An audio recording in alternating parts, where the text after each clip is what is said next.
L'anno horribilis, come l'hanno chiamato, è finito, ma l'uragano della crisi si è lasciato alle spalle macerie su cui non sarà facile ricostruire. L'anteprima alla relazione sulla situazione economica del Veneto nel 2009 non lascia spazio a interpretazioni. I dati sono quasi tutti negativi e il PIL regionale è sceso del 4,8%.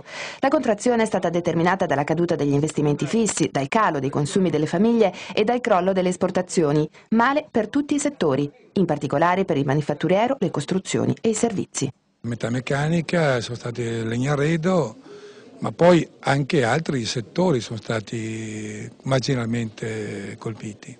Gli effetti della recessione non hanno risparmiato la struttura produttiva e il mercato del lavoro, scesa l'occupazione nel manifatturiero ma anche nel commercio al dettaglio, nei servizi turistici e nei trasporti. Nel complesso il ricorso alla cassa integrazione o alle sospensioni dal lavoro è quintuplicato rispetto al 2008. L'unico dato positivo arriva dal terziario avanzato.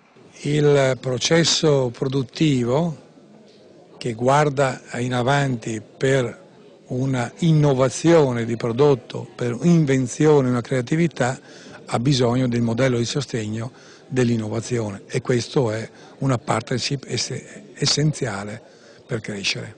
Le previsioni per il 2010 comunque sono orientate all'ottimismo. Secondo le stime il Veneto registrerà una crescita del PIL dell'1,3%.